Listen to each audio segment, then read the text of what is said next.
नमस्कार. आज आपण एका खूप महत्वाच्या म्हणजे महाराष्ट्राच्या अगदी जिव्हाळ्याच्या विषयावर बोलणार आहोत, पंढरीची वारी आणि तो पायी दिंडी सोहळा. हो, अगदी.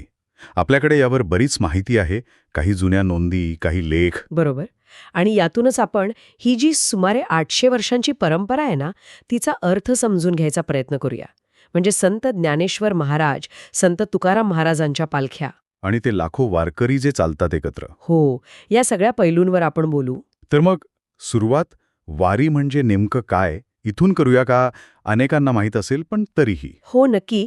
वारी म्हणजे विठ्ठलाचे भक्त म्हणजे वारकरी. त्यांनी पंढरपूरला पांडुरंगाच्या दर्शनासाठी नियमितपणे जाणं. नियमितपणे. हो. आणि विशेषतः पायी प्रवास करणं. ही फक्त एक काय म्हणतात त्याला यात्रा नाहीये. हे एक व्रत आहे. एक आध्यात्मिक आणि सामाजिक सोहळा आहे. आणि जवळपास 8 शतकांपासून चालत आलाय. अगदी 800 वर्ष अव्याहतपणे. हेच खूप म्हणजे अवाक करणार आहे खरंच. 800 वर्ष अविश्वसनीय वाटतं हे ऐकायला. आणि याचा उगम आपल्या माहितीत आहे तसा 13व्या शतकात संत ज्ञानेश्वरांपासनं असं मानतात. हो, संत ज्ञानेश्वरांनी वारकरी संप्रदायाला एक भक्कम अशी म्हणजे वैचारिक बैठक दिली आणि वारीला जास्त व्यापक स्वरूप दिलं असं मानलं जातं. अच्छा. आणि मग पुढे संत तुकाराम महाराज जे देहूचे आणि संत ज्ञानेश्वर महाराज आळंदीचे यांच्या पालख्या निघायला लागल्या. हो, त्या पालख्या. त्या पालख्या म्हणजे जणू काही चालतं बोलतं विठ्ठल स्वरूपच. आज तर हा पालखी सोहळा वारीचा एकदम महत्वाचा भाग आहे. खूप दर्शनीय असतो तो. आणि मग या पालख्यांसोबतच तो पायी दिंडी सोहळा सुरू होतो, बरोबर? दिंडी म्हणजे नक्की काय? फक्त लोकांचा एक गट? नाही. दिंडी म्हणजे केवळ गर्दी नाही. तो वारकऱ्यांचा एक अत्यंत शिस्तबद्ध संघटित गट असतो. शिस्तबद्ध कसं काय? प्रत्येक दिंडीची स्वतःची ओळख असते बरं का. म्हणजे त्यांचा एक विशिष्ट झेंडा असतो, टाळ मृदंग वाजवणारे असतात, एकदम तालात. काही दिंड्यांमध्ये तर छोट्या पालख्या पण असतात, देवाच्या प्रतिकृती. आणि मग हे हजारो वारकरी एकत्र एका लयीत भजनं, कीर्तनं, अभंग वगैरे. हो, विशेषतः हरिपाठ आणि संत तुकारामांचे अभंग हे सगळं म्हणत पंढरपूरकडे चालतात.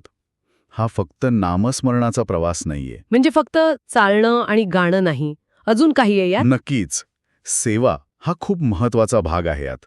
अनेक दिंड्या, अनेक स्वयंसेवी संस्था ते काय करतात? मार्गावर अन्नदान करतात, पाण्याची सोय करतात. अरे वा. अगदी वैद्यकीय शिबिरे पण चालवतात. जे वारकरी थकतात त्यांच्यासाठी विश्रांतीची सोय करतात.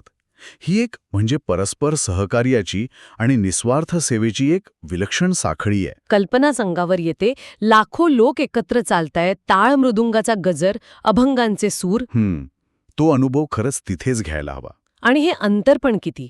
देहू आणि आळंदीपासून पंढरपूर साधारण 250 किलोमीटर, हो ना? हो, साधारण तेवढंच. म्हणजे रोज जवळपास 10 ते 15 किलोमीटर चालणं आणि तेही ऊन पाऊस कशाचीही पर्वा न करता. हे शारीरिक आणि मानसिकदृष्ट्या खूप आव्हानात्मक असेल, नाही? अगदी. शारीरिक कष्ट तर आहेच की, पण वारकऱ्यांची श्रद्धा आणि ती जी सामूहिक ऊर्जा असते ना, ती यावर मात करते. हो. पालख्या साधारणपणे ज्येष्ठ वद्य त्रयोदशीच्या आसपास निघतात. देहूच्या पालखीला साधारण 21-22 दिवस लागतात. 21-22 दिवस? हो. आणि आळंदीच्या पालखीला थोडे कमी म्हणजे 18-20 दिवस. अच्छा. आणि मग आषाढ शुद्ध एकादशीला म्हणजे ज्याला आपण महाएकादशी म्हणतो त्या दिवशी सगळे पंढरपुराला पोहोचतात, विठ्ठलाचं दर्शन घेतात आणि मग प्रवासाची सांगता होते. आणि तो रिंगण नावाचा पण एक सोहळा असतो ना? हो, रिंगण. तो एक अद्भुत सोहळा असतो. पालखी मध्ये असते आणि तिच्या भोवती वारकरी आणि मानाचा अश्व धावतात. काय दृश्य असतं ते.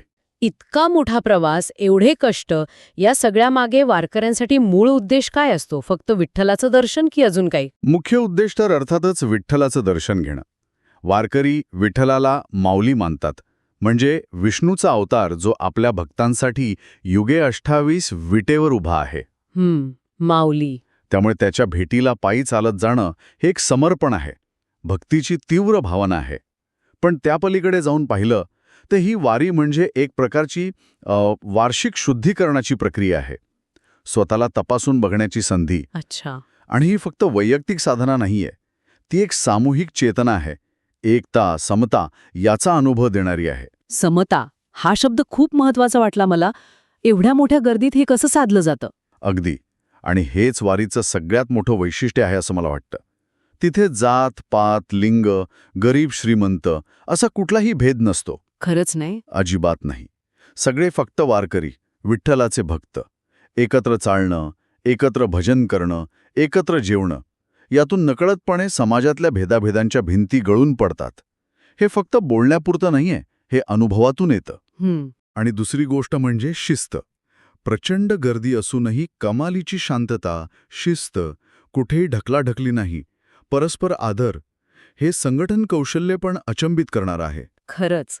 म्हणजे ही वारी, हा दिंडी सोहळा, हा फक्त एक धार्मिक विधी नाहीये तर ती एक जिवंत, स्पंदनशील, सामाजिक आणि सांस्कृतिक परंपरा आहे. हो, जी भक्ती, श्रद्धा, समर्पण, शिस्त, सेवाभाव आणि विशेषतः सामाजिक समता हो, या मूल्यांवर आधारलेली आहे. बरोबर. आणि 800 वर्षांपेक्षा जास्त काळ लाखो लोक दरवर्षी शेकडो किलोमीटर चालून ही परंपरा टिकून ठेवत आहेत, यातच तिचं सामर्थ्य आहे. खरंय. आणि जाता जाता एक विचार मनात येतो की आजच्या या धावपळीच्या जगात जिथे गोष्टी इतक्या बदलत आहेत, तिथे इतकी जुनी, एवढ्या मोठ्या प्रमाणावरची आणि सामूहिक मूल्यांना जपणारी ही परंपरा टिकून कशी आहे? हा महत्वाचा प्रश्न आहे. यातून आजच्या समाजाला काय शिकता येईल, आपल्याला व्यक्ती म्हणून काय प्रेरणा घेता येईल, यावर नक्कीच विचार करायला हवा.